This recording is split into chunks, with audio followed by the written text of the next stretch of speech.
Hello and welcome to Eye on Africa here on France 24. I'm Clarisse Fortuné and these are the headlines.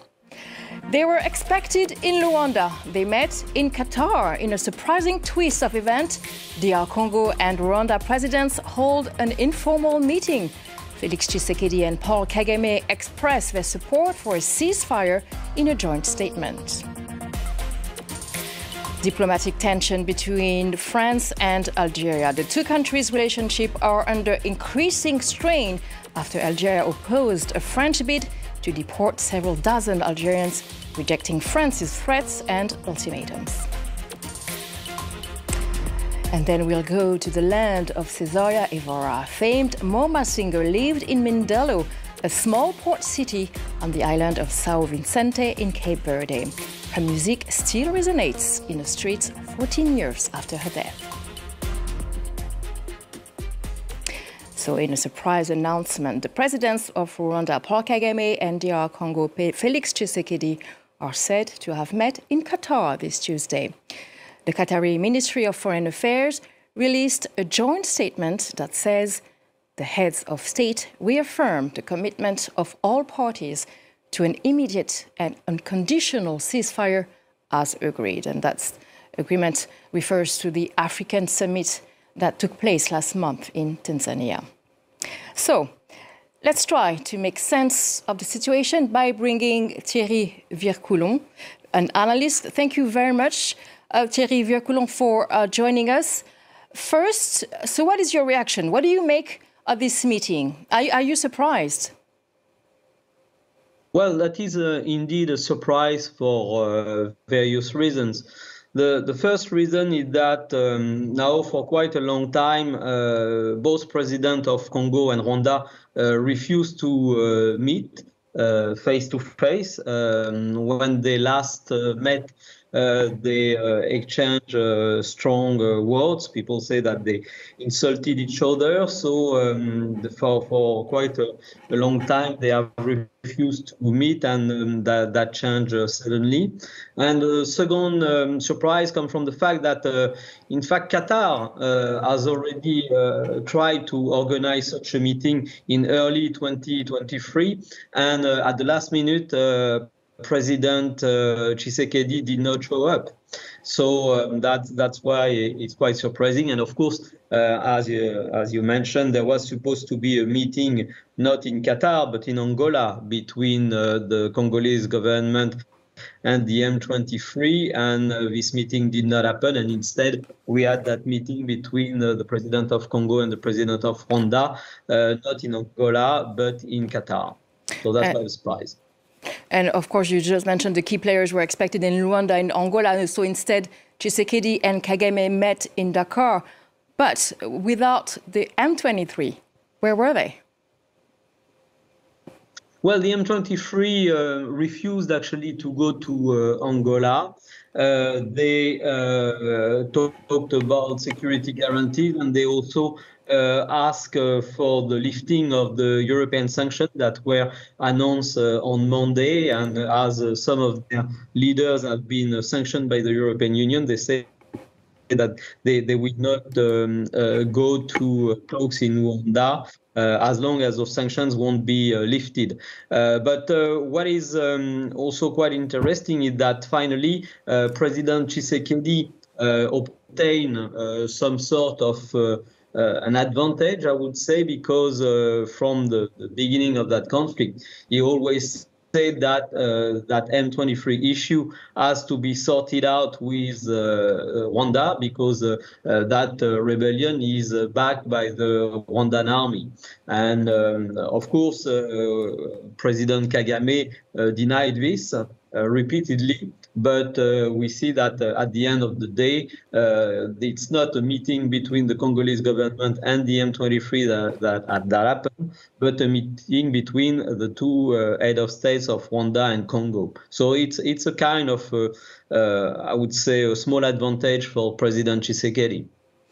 So on Monday, the EU imposed sanctions against few Rwandan military. Do you think that pressure contributes to Paul Kagame to accept that meeting? Yes, definitely. I think the president of Rwanda did not bet on sanctions at the beginning of this year when the M23 took over Goma and Bukavu. He bet that there will not be a unified front from the Europeans, and that the new US president will actually be on his side. So far, he made a mistake, I would say a strategic mistake.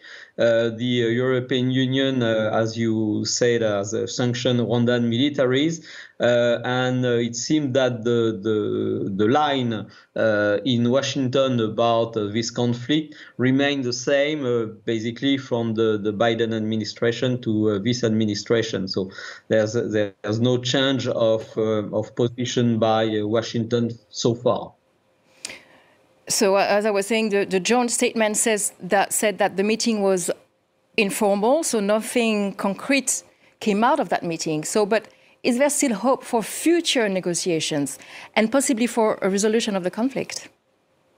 Well, I think what was discussed in that meeting was the ceasefire in the Kivus.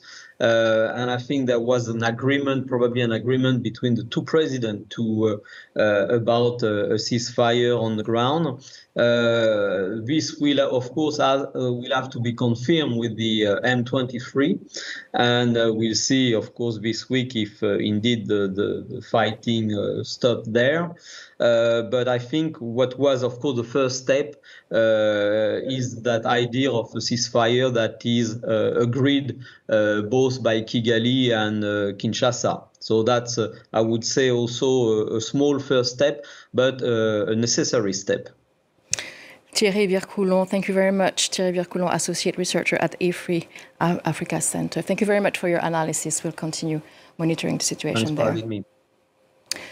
Now, another diplomatic tension. Algeria refuses to accept France's bid to deport dozens of Algerian nationals, saying Paris needs to go through the appropriate channels in the latest episode of a strained relationship between the two countries. French Interior Minister Bruno Retailleau says his government will issue a calibrated response. Matthew Mary-Carouchet. The rift between Algeria and France deepened on Monday as Algiers once again refused to accept the return of its citizens. France had recently sent a list of about 60 Algerian nationals that it wanted to deport, with the hard-line French Interior Minister labeling them as dangerous or former convicts.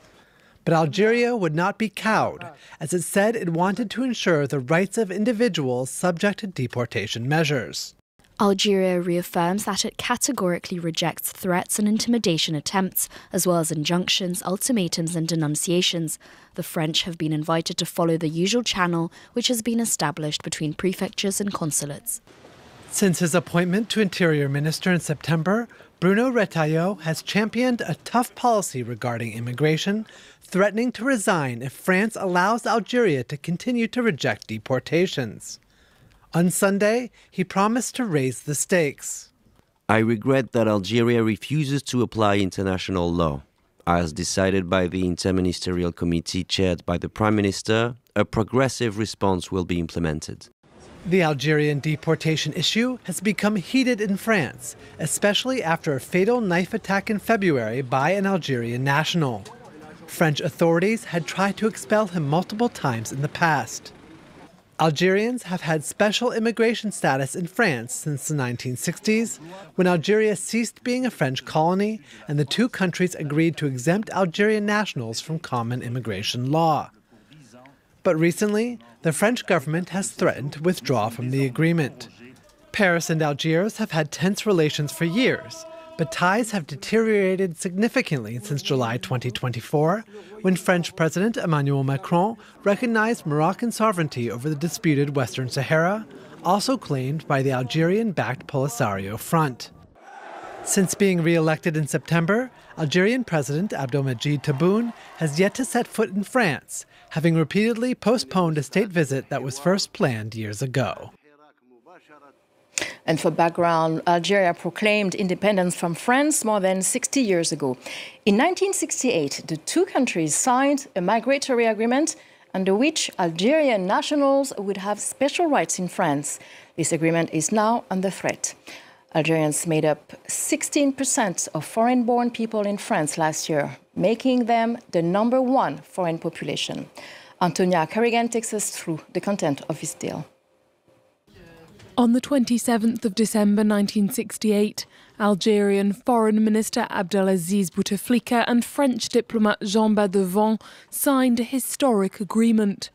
Paris would allow entry to a revisable quota of 35,000 Algerian workers per year and grant them a special status. They could enter the country freely and then had 9 months to find work, unlike other nationalities who only had 3. Once in employment, they were entitled to a 5-year residency permit. Signed 6 years after Algerian independence, France was in need of workers, but wanted to reserve the right to adjust its quotas and reduce the duration of residency permits in case of mass unemployment. The agreement has undergone 3 major revisions, and since 1986, Algerians are no longer exempt from visa requirements. But it remains the document of reference governing migration between the two countries, one that the French far right rejects as obsolete, demanding the deal be renegotiated or abandoned, a demand Algiers slams as racist and Islamophobic. Mindelo is a small port city on the island of São Vicente in Cape Verde. It was once home to Cesaria Evora. She was celebrated around the world for her morna style, a nostalgic musical genre, now recognized as a piece of cultural heritage by UNESCO. Her music still resonates in the streets on her island, where the barefoot diva lived until her death nearly 14 years ago.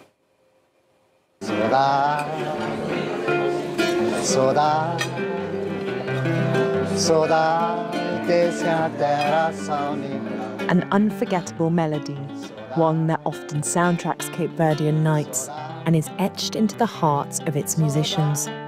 Saudade, the global hit by Cesaria Evora, put the West African archipelago on the map. Known as the Barefoot Diva, she often performed without shoes in her native Creole. 14 years after Cesaria's death, her legacy lives on. To us, she is the Barefoot Diva, with her warmth, her voice, her kindness.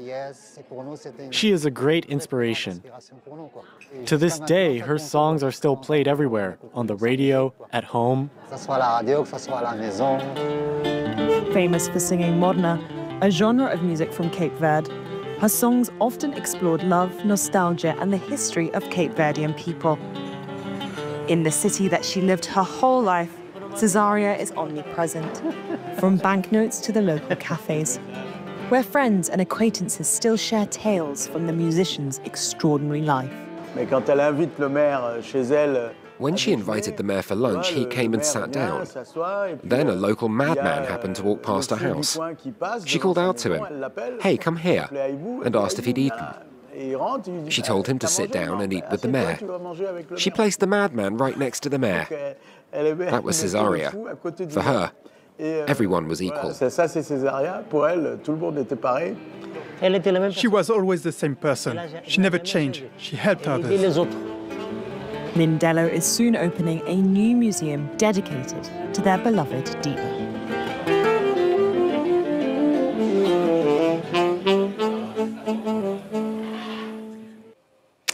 Cesaria Evora's heritage to conclude our edition of Eye on Africa. Thank you for watching. More news coming up on France 24.